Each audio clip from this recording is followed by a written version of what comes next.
যোগাভ্যাস সুস্থ জীৱনৰ মন্ত্ৰ।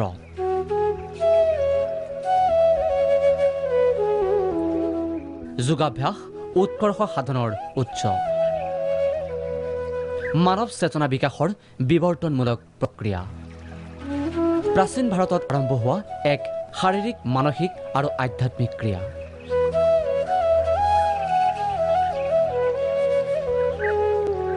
(2014 চনৰ 11 ডিচেম্বৰত 21 জুন তাৰিখটো আন্তৰ্জাতিক যোগ দিৱস ৰূপে ঘোষণা কৰি ৰাষ্ট্ৰসংঘই কৈছিল, যোগে মানুহৰ স্বাস্থ্য আৰু কল্যাণ সাধনত সম্পূৰ্ণৰূপে সহায় কৰে। জীৱনৰ সকলো স্তৰৰ সামঞ্জস্য ৰক্ষা কৰি বহু ৰোগ নিৰাময়ত সহায় কৰে।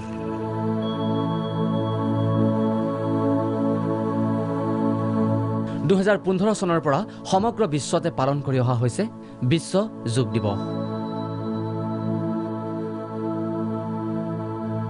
চলিত বছৰটো যোগ দিৱস পালন কৰিলে সমগ্ৰ বিশ্বই।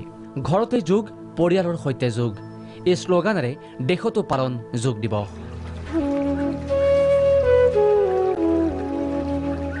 মানুহৰ স্বাস্থ্যৰ কলা আৰু বিজ্ঞান যোগাভ্যাস সন্দৰ্ভত দেশৰ প্ৰধানমন্ত্ৰীয়ে সকলোকে যোগাভ্যাসৰ বাবে যোগালে অনুপ্ৰেৰণা।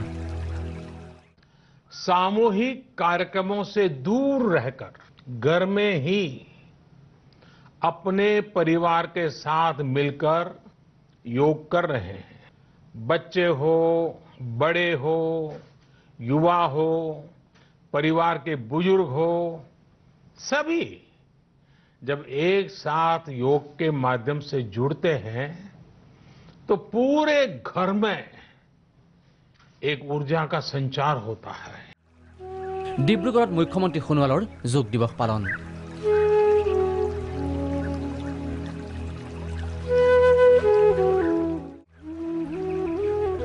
পুৱাই যোগাসনত ব্যস্ত মন্ত্ৰী অতুল বৰা। শিল্পা ছেত্ৰীৰ পৰা ৰামদেৱলৈ, ৰাজনৈতিক নেতাৰ পৰা বলিউড তাৰকালৈ, ত্ৰিপুৰাৰ মুখ্যমন্ত্ৰীৰ পৰা দিল্লীৰ মুখ্যমন্ত্ৰীলৈ সকলোৱে ব্যস্ত যোগাসনত।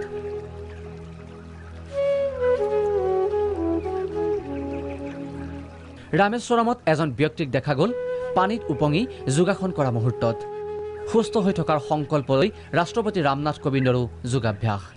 একাংশ BSF জোৱানে এইদৰে মিলিত হ'ল ব্যতিক্ৰমী যোগাভ্যাসত।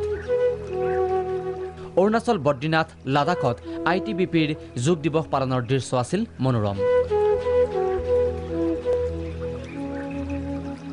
ৰাজ্যৰ ভিন্ন প্ৰান্তৰ লগতে হাজো, নগৰবেৰা আদিতো যোগ দিৱস পালন কৰিলে শৰীৰ সচেতন জনতাই। সুস্থ দেহতহে সুস্থ মনৰ সৃষ্টি হয়, দেহা থাকিলেহে বেহা বুলি কোৱা হয়। এই কথাকেই মনত ৰাখি 21 জুনৰ দিনটোত বিশ্বজনীন বাস্তৱিক নিয়মানুৱৰ্তিতা যোগাভ্যাস পালন কৰিলে জনতাই। News desk, Prag news.